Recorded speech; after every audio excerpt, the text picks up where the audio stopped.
सोमवार का दिन भगवान शिव को समर्पित होता है।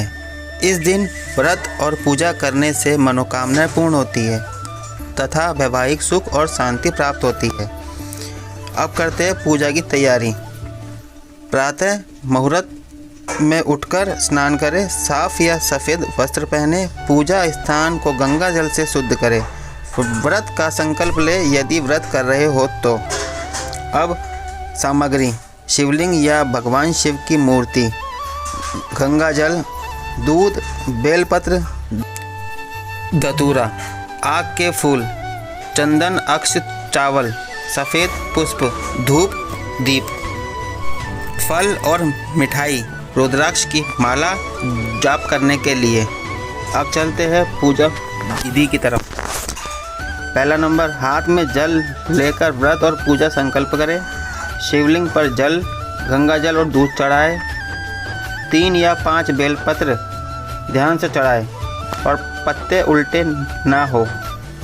चंदन व अक्षत लगाएं, फूल और धतूरा चढ़ाएं, धूप जलाकर आरती करें, मंत्र का जाप करें। ओम नमः शिवाय कम से कम 108 बार जाप करें। अंत में प्रसाद अर्पित कर भगवान से अपनी मनोकामना प्रार्थना करें। पूजा करने के बाद सोमवार व्रत कथा अवश्य सुननी चाहिए, क्योंकि इससे भगवान प्रसन्न होते हैं। तो आइए पूजा व्रत कथा स्टार्ट करते हैं। काफ़ी समय पहले की बात है। एक नगर में एक साहूकार रहता था। उसके पास धन दौलत की कभी कमी नहीं थी, परंतु संतान उनके पास थी नहीं।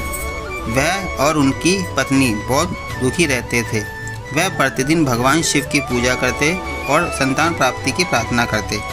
एक दिन उनकी भक्ति से प्रसन्न होकर भगवान शिव ने उन्हें दर्शन दिए और वरदान मांगने को कहा। साहूकार ने संतान की इच्छा व्यक्त की। तब भगवान शिव ने कहा, तुम्हें पुत्र तो होगा, पर उसकी आयु केवल 12 वर्ष होगी। समय आने पर उनके घर एक सुंदर सा पुत्र का जन्म हुआ।